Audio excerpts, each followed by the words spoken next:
Greetings this third Sunday of Lent. Let's start with a prayer for peace in our troubled world. God of compassion, have mercy this day on the people of Ukraine. Restore to them the gift of peace. Grant wisdom to the governments of the world.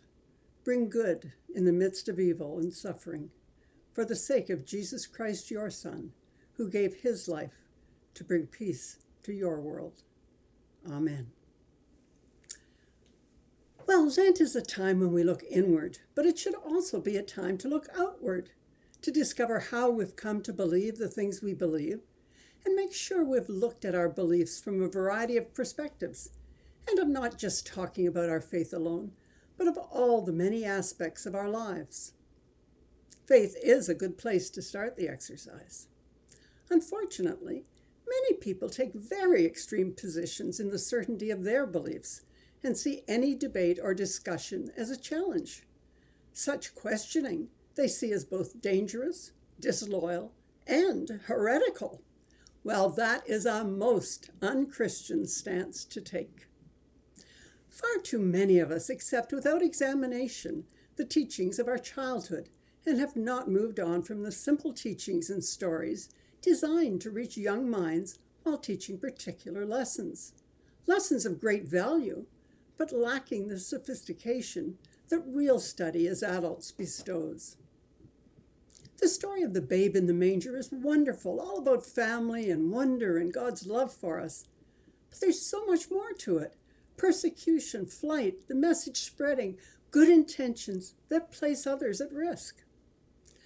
Then there are the pictures we colored in Sunday school that stay with us. Remember that sneaky snake wrapped around the tree tempting Eve?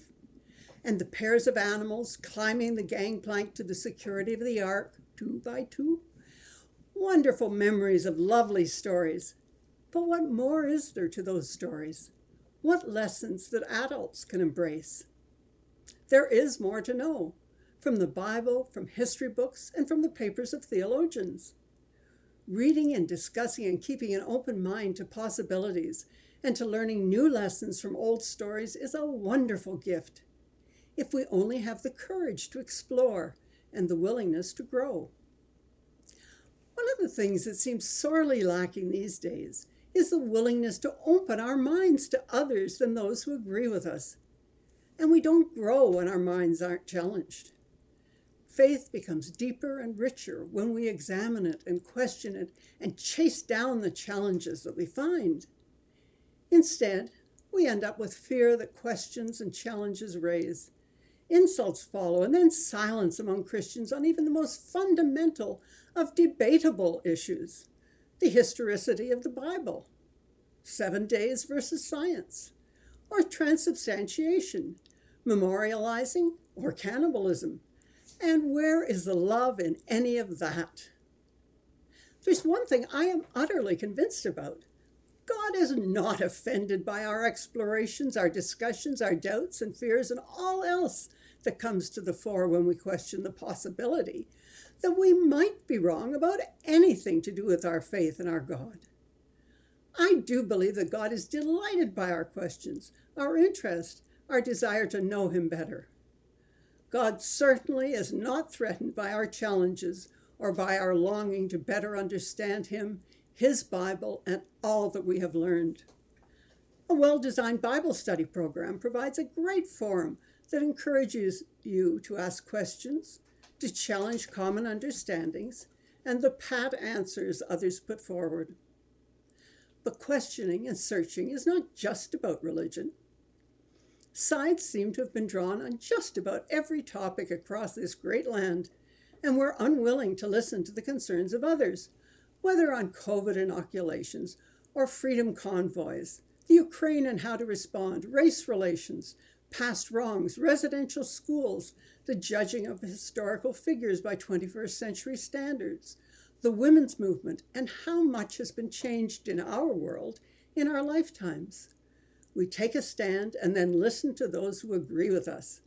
We read their blogs and we repeat their arguments, and we never even turn on sources that would present another viewpoint. But just think how much things have changed even as simple a thing as smoking. It isn't that long ago that movie stars had cigarettes dangling from their lips. That was the strong hero. Or there was a gentle haze of smoke wafting up to add to the glamour and the mystery of the lead actress. Every office desk had an ashtray, and no one was ever asked to step outside if they must smoke. Think of the words that have disappeared from polite usage. Women are no longer called girls, or the little woman, or the wife. Indians now come from India and not First Nations. We have gone from Negroes to colored to black to Afro-Americans, and sometimes I'm not sure which is the latest word to be used. Ditto the gay community, which now has so many variations that initials and numbers have replaced words.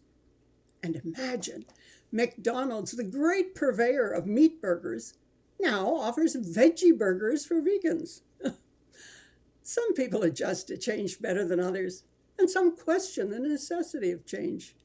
And then there are those in the forefront advocating for change. But do we hear all those voices, their reasons and their rationales, before we make up our minds? It seems we've lost the ability to engage in polite discourse and debate without everything being reduced to arguments and silences and to storming out of the room.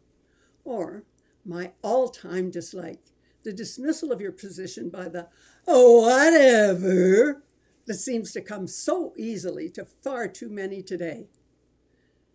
To engage in learning and discussion, one must admit, if only to oneself, that the possibility always remains that one might not know everything, that what seems so obvious under closer scrutiny may be found to be full of holes. There are important issues that need to be discussed within families, from the values being passed on to children to decisions to be made at the end of life. And none of them are easy. And while the decisions appear obvious to each person, the obvious conclusions of one are not necessarily the same as another. Will the children decide in what they believe when they're an adult? Or will they be exposed to a parent's belief through infant baptism and Sunday school? What if your grandmother declared her intention of choosing medical assistance in dying when faced with a poor prognosis? While you firmly believe that each breath you take is a gift from God, and who would reject God's gift at the end of life? Can you discuss such opposing positions in a respectful manner?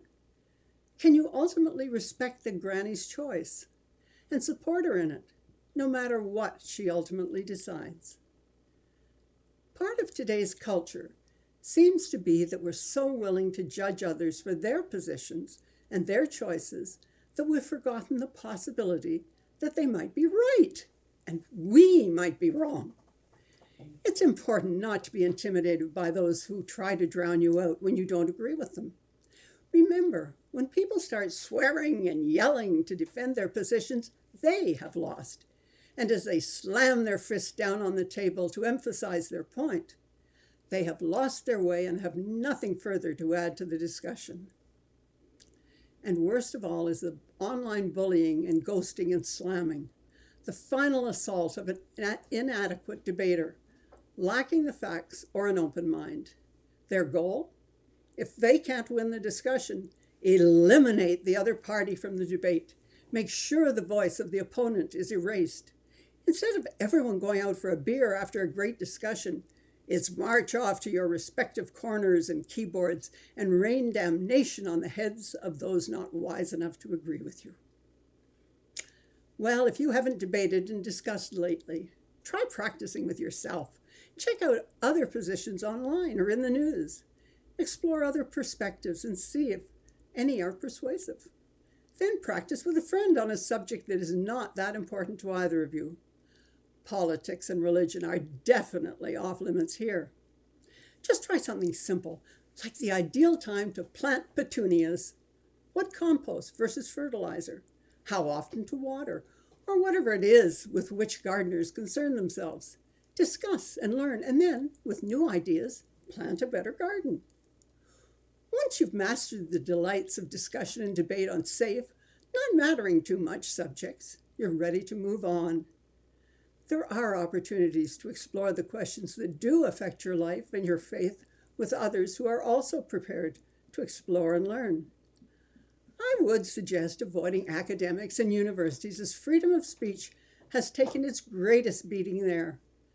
Political correctness or academic demise seems to be the mantra.